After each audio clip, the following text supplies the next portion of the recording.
exhales sharply, listen closely, for hours on end. A fleet of phantom, unbranded SUVs descended upon that specific residence, accompanied by an intense atmospheric soundtrack. Music bringing in up to a lawn, full squad of 12 specialists swarming every inch of the grounds. The perimeter specialists practically camped out by the main entrance, heavily scrutinizing the front steps and the path. Music, which is exactly where they located those crucial crimson traces belonging to Nancy Guthrie right after her sudden, forced departure. Music is greater than 5 distinct occasions. That is the exact number of instances top-tier federal agents swarmed that very same suburban spot in Tucson, Arizona. We are not talking about Nancy Guthrie's own house here, and we aren't referring to the primary incident zone where that alarming red physical evidence was spotted on the entryway. They targeted the dwelling belonging to her daughter, Annie, and her husband, Tomaso Tioni. These are the final 2 individuals officially on record to have laid eyes on Nancy Guthrie before everything went dark. February 7th marked the initial sweep. Authorities rolled up in their cruisers, locked themselves inside for hours, and captured extensive visual documentation across several rooms. Then they kept coming back, over and over. Music 5 officially logged incursions right in the middle of a high-stakes federal inquiry. On every single trip, they walked out holding items, a metallic lockbox, opaque paper collection sacks, cartons, heavy files, and during one specific raid, they even towed away Annie's personal vehicle. 38 sunrises have passed, and that automobile remains securely locked inside a federal holding bay. It has not been handed back, nor has it been music cleared for release. A fact openly validated by Sheriff Chris Nanos. The Federal Bureau corroborated the claim. The systematic probing at that specific address has been massive, highly calculated, and relentlessly continuous. Music, yet not a single official from either camp will whisper a word about what they uncovered or what exactly they are still hunting for. Before we plunge any deeper, you need to grasp one vital detail completely. Tomaso Tioni has 0 formal allegations of unlawful acts against him. The authorities have explicitly refrained from labeling him as a primary person of interest. Music, from the very first moment this nightmare started, Annie Guthrie provided absolute and total assistance to the detectives. The details you are about to absorb stem strictly from openly accessible operational logs, verified declarations from the authorities, and authenticated judicial filings. We are not pointing fingers here. This is simply a deep dive into the exact maneuvers the task force has executed and the profound significance behind them. So, who exactly is Tomaso Tioni? Tomaso Dominic Tioni entered the world on June 18th, out in San Giovanni Valdarno, an ancient medieval village nestled within the Tuscan valleys of Italy. He crossed the ocean to the United States back in the early 2000s, eventually putting down roots in Tucson, Arizona. Fast forward to 2006. He tied the knot with Annie Guthrie, Nancy's oldest girl. During that exact same calendar year, he took up a teaching post at Basis Oro Valley School. Music, which happens to be a deeply respected charter academy out in Tucson. For upwards of 15 years, he has been instructing 6th grade science alongside advanced placement biology. If you dig into a self-written profile uploaded onto an Italian cultural group's online portal, Tioni paints a picture of a guy who jots down thoughts whenever time permits, geeks out over reptile research, strums the electric bass, and crafts pasta from scratch. Looking at it from the outside, he appears to be a profoundly redefined individual, navigating an incredibly ordinary, low-profile existence. Music, his residence sits roughly 10 miles north of the estate Nancy Guthrie maintained up in the Catalina foothills. Cruising between the 2 locations typically eats up about 15 to 20 minutes, heavily relying on the congestion. Tomaso officially integrated into the Guthrie clan back in 2006. For almost 20 years, he was a permanent fixture at their domestic get-togethers, festive celebrations, and birthday bashes. He was intimately familiar with Nancy's daily rhythms, the layout of her house, her personal quirks, and her health requirements. When the sun dipped on January 31st, 2026, Nancy Guthrie opened the Uber application to secure transport from her driveway straight to Annie and Tomaso's place. She rolled up right around 5:45 in the evening. They broke bread together. They engaged in a few rounds of cards. She lingered in their presence for about 4 solid hours. Then, at exactly 9:48 that night, Tomaso personally chauffeured Nancy back to her property. He would subsequently assure the authorities that he kept his eyes on her until she was securely indoors before driving off. The automatic mechanism on her garage triggered. The barrier descended once more at 9:50 at night. That agonizingly brief 2-minute gap serves as the final, undisputed timeframe, where any breathing soul can definitively verify that Nancy Guthrie was safe inside her walls. Tomaso Tioni stands as the ultimate individual to lay eyes upon her. Just before we plunge headfirst into the hidden discoveries federal agents unearthed at that specific house, if you are tracking this twisted saga and refuse to miss a single twist, smash that subscribe icon and activate your alerts. Because on this platform, we go way beyond simply regurgitating the latest headlines. We aggressively dissect the chronology, tear apart the physical traces, and relentlessly pursue the glaring mysteries that the authorities outright refuse to address on camera. Every single sweep holds weight. Every fragment of the puzzle is critical. Every moment of dead air speaks volumes. Music, lock in your subscription now, and let's keep digging. The date was January 31st, 2026. And the clock struck 5:32 in the evening when Nancy Guthrie launched the rideshare app on her smartphone, securing a driver to take her from her Catalina Foothills estate over to her daughter Annie's property. The transit was incredibly brief, completely standard, and deeply familiar. She touched down right around 5:45 music in the evening. She crossed the threshold. She embraced her girl. She exchanged pleasantries with Tomaso. The trio shared a meal. Official narratives suggest the dining experience was warm, relaxed, and entirely devoid of any red flags. Nancy then sat down for some card playing alongside Annie and her husband. According to every relative who has stepped up to the microphone, she hung out with them for roughly 4 consecutive hours. Music. The twilight hours felt completely mundane.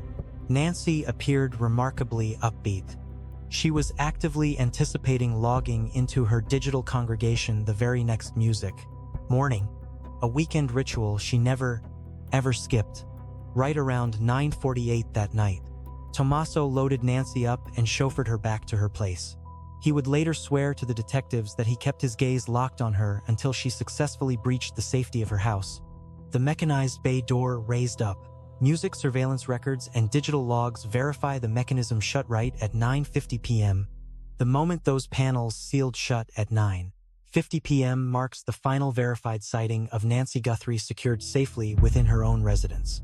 Between 9:50 p.m. on January 31st and 1:47 a.m. the following morning, the digital trail goes completely cold. Not a single phone conversation was initiated.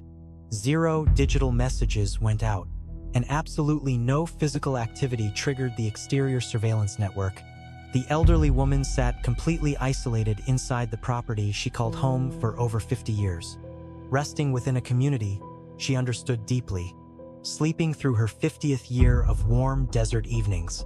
The front porch lens inexplicably lost its connection at exactly 1:47 a.m. This was no random electrical glitch or hardware failure.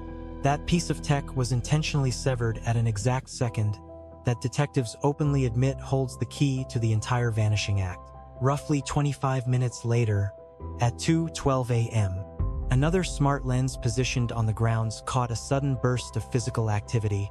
Yet, no visual footage existed because the homeowner lacked a premium storage plan for that specific gadget.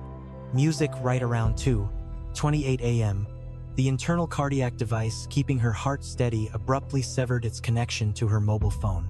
Authorities eventually discovered her cellular device. Pocketbook, audio amplifiers, essential heart pills, and vehicle left undisturbed on the premises. The lone piece of the puzzle absent from the scene was the woman herself. During the forensic sweep of the main doorway, technicians collected organic physical evidence that genetic testing conclusively matched to the missing homeowner. Crimson stain patterns scattered across the entryway, suggested she suffered some form of severe physical trauma right at the border of her sanctuary. By examining the official crime scene images shared with the public, observers noticed the distinct red spots tiny, symmetrical, and undeniably spherical in shape. A retired detective named Chris McDonough openly evaluated this visual evidence and deduced a chilling reality. Whenever human fluid falls directly toward the floor at a perfect 90-degree trajectory, it forms flawlessly uniform circles. This indicates the injured individual was frozen in place, utterly motionless. Had she been fleeing, tripping forward, or forcefully pulled away, the fluid would paint stretched-out trails, creating directional arrows indicating the path of travel. Instead, these specific marks lack any tail whatsoever. She remained solidly planted, possibly crouched or resting on all fours, completely still as the droplets impacted the concrete. Moreover, a closer look at those grim pictures reveals an entirely different detail: an ultrafine spray of minuscule dots blanketing the perimeter of the primary marks. The former detective identified this phenomenon as rapid force distribution. That specific layout only occurs when a victim forcefully clears their throat, expectorates, or pushes air out aggressively while actively suffering a severe injury. Music. The sheer force behind a human cough generates that localized fog, sending those microscopic secondary dots flying outward. For detectives, this paints a straightforward yet horrifying picture. Music. The homeowner still had a pulse upon exiting her residence. Her lungs were actively pulling in oxygen. She retained enough awareness to forcefully exhale, regardless of the trauma inflicted indoors. Her survival instincts were fully engaged at that front door. A local law enforcement official revealed to national media outlets that the property contained hidden elements which, as he phrased it, felt deeply unsettling. He absolutely refused to share those darker specifics with the press. Tomaso Tioni had delivered the woman to her driveway precisely at 9:50 p.m. Right at 1:47 a.m., an unrecognizable silhouette materialized on her porch. In the dark hours bridging those events, the victim's reality violently fractured forever. Meanwhile, the individual responsible for transporting her that fateful evening has maintained absolute radio silence for 38 agonizing days. On February 7, 2026, exactly 6 sunsets following the initial missing persons declaration, national operatives alongside local precinct officers descended upon the dwelling co-owned by Annie Guthrie and Tomaso Tioni. A massive fleet of official cruisers formed a tight perimeter around the lot. The investigative team locked down the interior for a prolonged duration. Throughout that initial sweep, personnel were spotted thoroughly documenting various living spaces with camera equipment.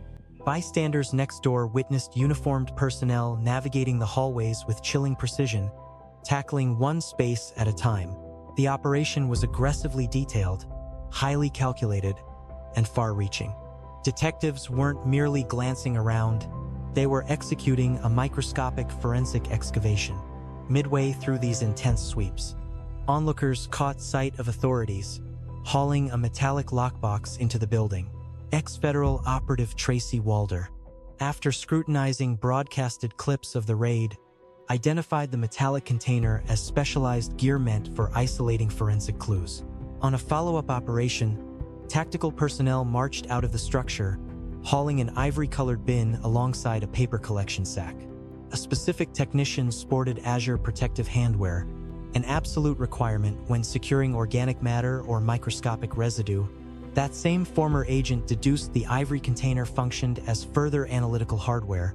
While the paper sack undoubtedly held seized materials, the Federal Bureau circled back to that address for round 2, immediately followed by a third, fourth, and ultimately, a 5th sweep. Let that sink in. 5 separate raids. Music. Detectives don't tear apart a single location 5 distinct times just to kill time.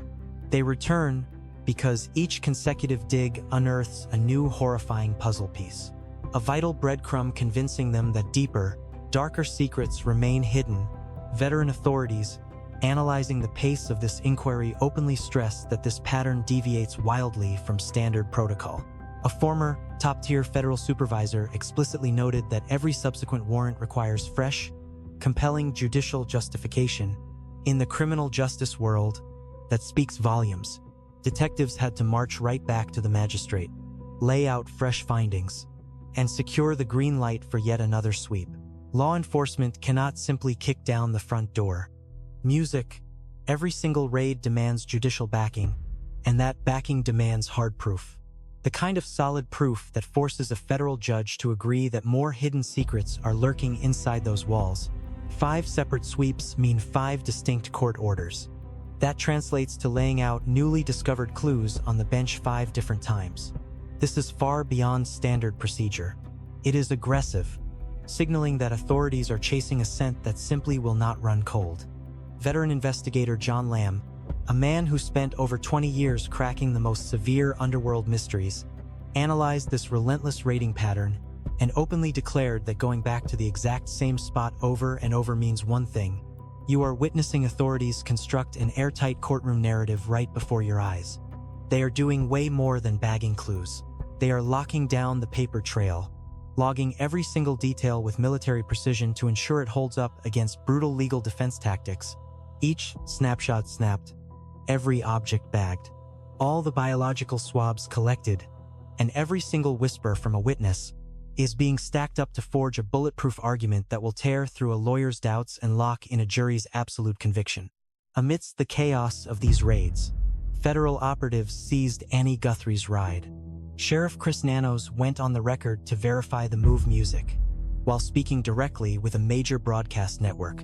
Her transport was hauled away from the driveway and locked deep inside a government facility for rigorous teardowns. Fast forward 38 days, and that machine is still sitting in lockup. Music. Usually, when a car gets seized during a vanishing act, the lab boys are done with it in a matter of days, perhaps a week at most. Specialists tear it apart looking for microscopic clues, cellular matter, stray threads, and hidden hand impressions. Music. The upholstery gets vacuumed for loose strands. Every surface gets swabbed for genetic markers. The cargo area is scoured for crimson stains, unfamiliar dirt, or anything sinister. They crawl underneath the chassis. Rubber treads are scrutinized for distinct scuffs that might link back to tracks left at the focal incident zone. Yet today's machines are far more than mere steel and fabric. Music. They act as silent, electronic observers. Any ride rolled out of a factory past 2014 packs a hidden data vault. Music. Practically the exact same black box technology you find in passenger jets. It logs how fast you went, how hard you stopped, and exactly how you turned the wheel. If the driver floored it, slammed the pads, or swerved wildly, the computer remembers. Navigation units quietly hoard every single global coordinate. Any street name ever punched into the dash is permanently burned into the drive. You might think you wiped the history, but tech wizards can pull those ghosts right back. Certain models hold onto months of physical movements. Detectives can easily sketch a massive, detailed map of every single road that machine traveled. Cellular pings from built-in networks like OnStar or satellite antennas can pinpoint exact whereabouts, even when the navigation screen goes completely dark. Should Annie's transport have ventured into the absolute middle of nowhere on the evening of January 31st, or the dark, early hours of February 1st, the digital ghost of that trip is alive and well. Now, if the authorities stumbled upon a hidden gem buried within those gigabytes, a digital breadcrumb screaming out a specific hideaway or an altered schedule, or a path that totally contradicts the official story, they will keep that machine locked up until the lab coats drain every drop of info, and it gets deeper. Today's rides monitor it all. They know exactly which handle was pulled and at what precise second. Music. They even monitor who clicked their safety restraints. They log every single ignition turn, trace the exact runtime of the engine, and even remember how cold the air was outside. A few luxury setups secretly capture cabin video if the dashboard comes equipped with high-tech autopilot lenses. That massive treasure trove of secrets is just sitting inside the central processor, practically begging to be ripped out by cyber sleuths who know exactly which wires to pull. Journalists grilled Sheriff Nanos face-to-face about why the family has not gotten the ride back.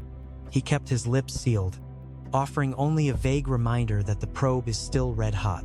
He is not dodging the question. He is protecting the integrity of a highly sensitive operation. While government lawyers are sharpening their legal blades, they absolutely refuse to leak clues that might let targets spin lies, burn the remaining trail, or get their alibis straight. The metallic lockbox, those heavy paper sacks stuffed with secrets, the pale storage trunk, the motor vehicle, and everything dragged out of that house is currently trapped inside a highly guarded government vault, tagged, broken down, and shielded by intense legal tracking procedures designed to survive the most savage courtroom battles. Let's pull back the curtain on exactly what detectives are hunting for when tearing through a house connected to a vanishing. Garments, footwear, basically anything the target might have had on right as they dropped off the map. Lab experts will swab those fabrics for microscopic genetic material, scour them for dirt residue, and hunt down tiny leaves or seeds that might tie an individual straight to a remote patch of wilderness, plus smart devices. Cellulars, laptops, portable screens, spinning discs, thumb drives, and memory chips. Music. The Cyber Squad can resurrect wiped texts, erased snapshots, and hidden browser footprints. They easily strip the hidden data tags right out of images, exposing the exact second and geographic coordinates of the snap. They can bypass heavily locked chat platforms, yanking out secrets even when the sender swore those texts vanished into the ether. Signal, Telegram, music, WhatsApp, Snapchat. A digital shadow remains every time you hit send, even if it merely pings a distant server. Paperwork, fiscal histories, banking, music, ledgers, and those little slips from your plastic. Detectives stitch together the past using the money trail, that slip from the filling station. It pins you down to an exact spot at an exact moment. Pulling bills from a cash machine proves your pockets were full when you swore they were empty. A big box store, run for heavy-duty adhesive, plastic sheets, and harsh chemicals, bought just days before an incident that screams suspicion. Authorities hunt down journals, datebooks, agendas, and any scribbled thoughts. Entire mysteries have unraveled simply because a lone piece of paper caught a person of interest in a lie. Search teams dig for crumpled slips hidden inside jacket linings, and they scrutinize the exact minute a card was swiped at the pumps.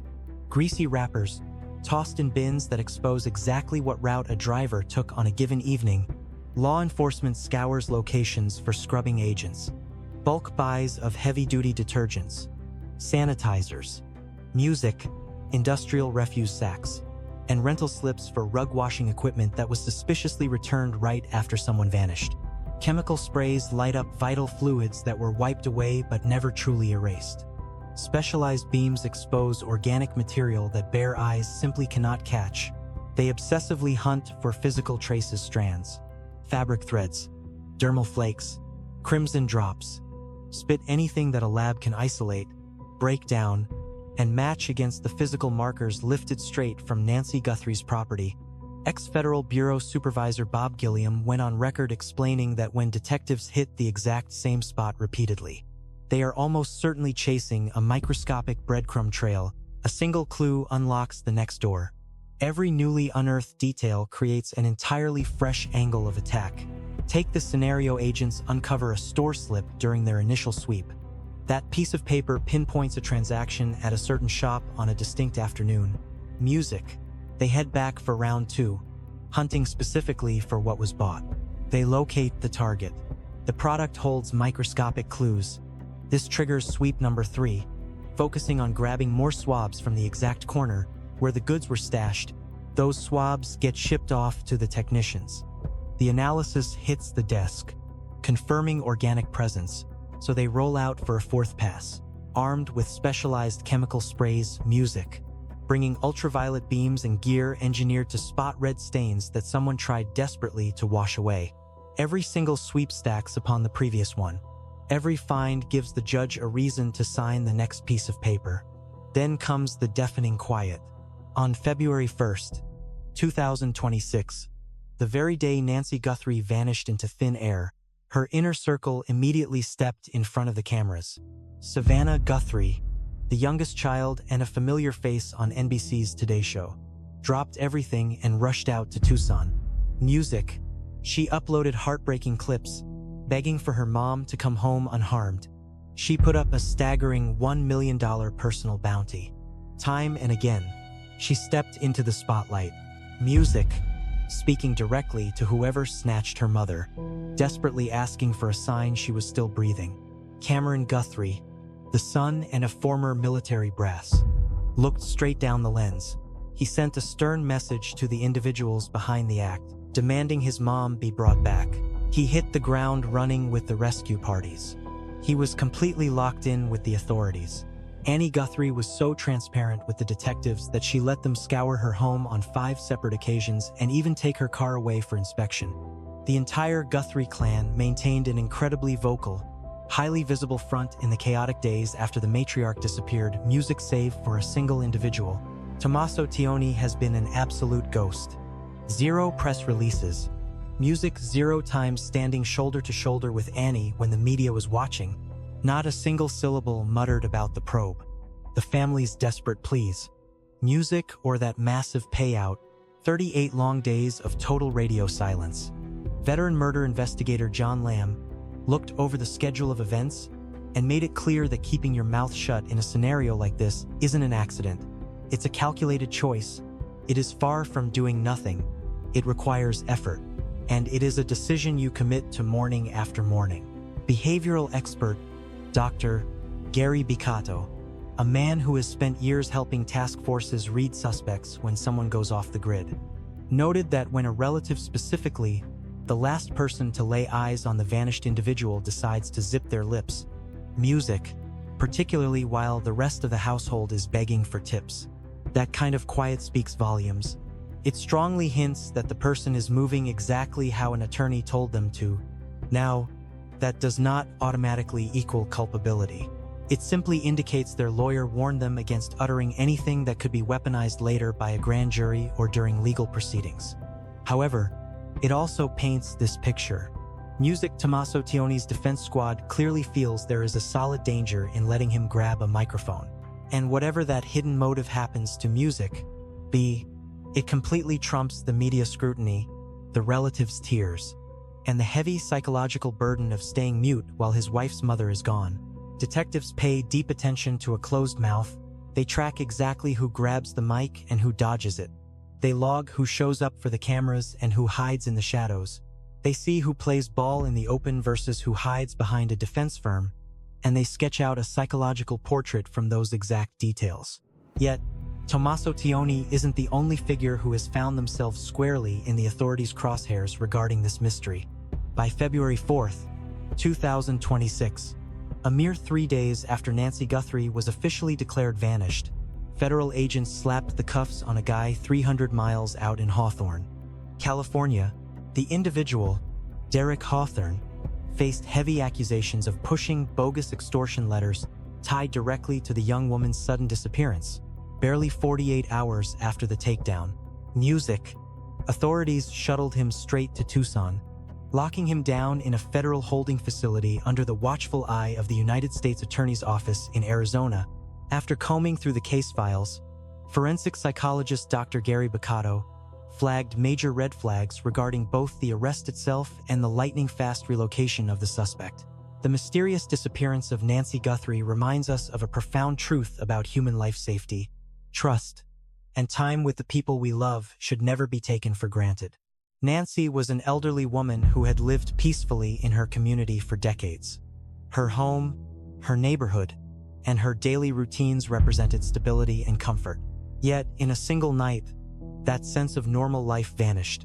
What remains is a family searching for answers, a community hoping for justice, and investigators working tirelessly to uncover the truth. Stories like this are painful, but they also teach us powerful lessons. They remind us how important it is to protect the most vulnerable members of our society, especially the elderly who depend on the care, attention, and protection of those around them. Awareness, community vigilance, and compassion can make a real difference in preventing tragedies. At the same time, the relentless effort of investigators shows another important message: truth matters. Justice may take time, patience, and careful work, but the pursuit of it never stops. Most importantly, this story urges us to value the people in our lives today. Call your parents, visit your grandparents, check on your neighbors. In a world that often moves too fast, love and human connection remain the strongest protection we have.